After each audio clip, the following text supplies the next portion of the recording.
kaka-brief lang sa akin ng Mayor ng Naga and the Vice Governor of Albay tungkol nga sa nangyari sa kanila. At so far naman, yung ating mga tulong, yung mga relief goods, pati yung mga medical na support, pati yung mga evacuees, pati na yung mga nasiraan ng bahay, meron talagang gibang-giba, meron yung partially damaged lang. Ay lahat yan ay meron naman tayong sistema. Meron naman tayong sistema para tulungan lahat yung mga naging biktima. And all of that is in place. Yung mga food packs natin, yung mga hygiene kit, na in place lahat yan. Sapat naman yung ating supplies so far.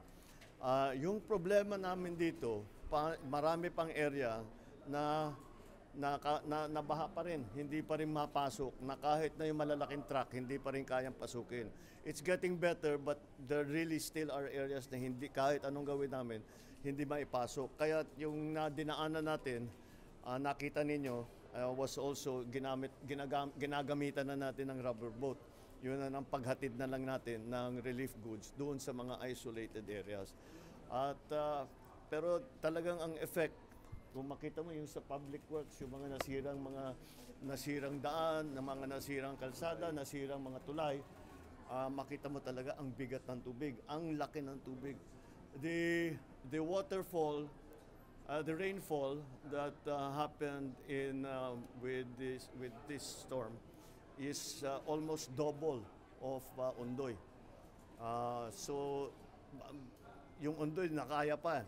Pero ito talagang, meron naman tayong maraming flood control. Meron tayong mga dike, meron tayong mga pumping station, meron tayong mga flood control na gates. Pero sumobra lang talaga yung tubig. At hindi lahat ng flood control natin na dati naman ay nakakayanan pa kahit na may ulan. Yun ay nasa pawan. The water was just too much. Beyond that, beyond the immediate rescue, meron pa rin tayong rine-rescue, by the way. Hindi pa tayo tapos dun sa rescue. So meron pang ibang lugar na rine-rescue pa rin. Pero siyempre yung mga nasa evacuation center na binibigyan ng relief goods, nasimula na dun sa baba. Nakita natin, nasimula na yung pagbigay ng cash benefits para makauwi na yung mga tao. Pag nakauwi na sila, may hawak silang pera para sa mga pangangailangan nila. But we will continue to provide them with food packs hanggat kaya na nilang magluto ng sarili nila.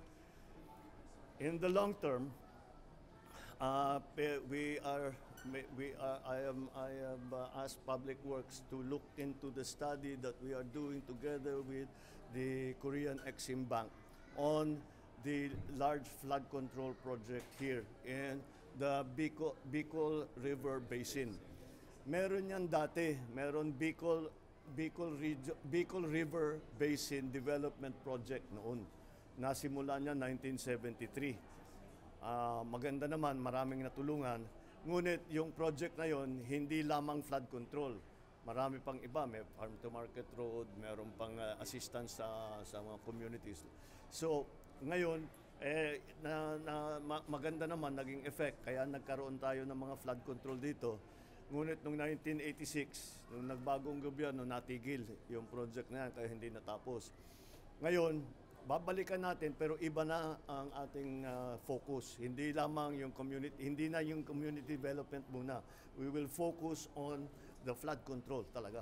Dahil nakita naman natin, dahil wala na tayong, wag na nating asahan na hindi na mangyari ito. Mangyayari, ganyan talagang climate change, severe weather.